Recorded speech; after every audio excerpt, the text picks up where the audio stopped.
Nyok. Ayo. Lepas ramai tadi.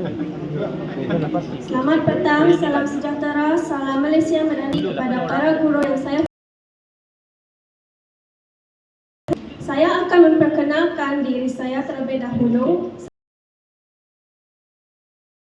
17 dari kelas 6 RC. Saya merupakan anak sulung daripada 4 adik-beradik.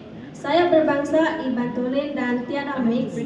Bapa saya bekerja sebagai pembantu pegawai perubatan atau medical assistant, manakala ibu saya pula seorang jururawat di Hospital Sibu.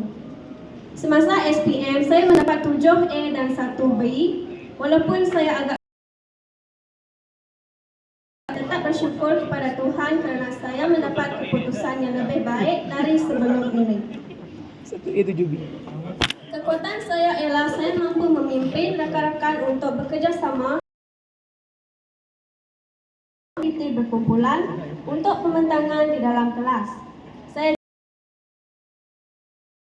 ahli keluarga, guru dan rakan-rakan saya. Saya mudah berasa segan. Namun begitu, saya jalan dengan mereka tanpa rasa malu. Mampu memberi peluang kepada disebabkan ini kali pertama saya jadi mungkin saya ada melakukan kesilapan yang saya tidak sedari. Andai kata begitu, ancaman saya ialah persaingan dalam. Walaupun begitu, saya tidak menganggap semua latihan yang diberikan adalah bebanan kepada saya. Sebaliknya, ini dapat memberi motivasi kepada saya untuk bersaing secara sehat dalam akademik dengan pelajar lain. Saudara dan saudari, pada saat ini saya akan mengemukakan manifesto saya. Sebagai seorang pemimpin, saya menyuarakan cadangan, masalah dan keperluan pelajar tingkatan 6 kepada pihak yang berkenaan bagi membantu mereka menegakkan keadilan. Saya juga akan memastikan penampilan pelajar sentiasa kemas dan bersih pada setiap hari. Ini bertujuan membentuk disiplin dan imej diri yang baik. Penampilan diri yang kemas dan bersih juga dapat membentuk tanggapan pertama atau first impression yang baik daripada orang sekeliling.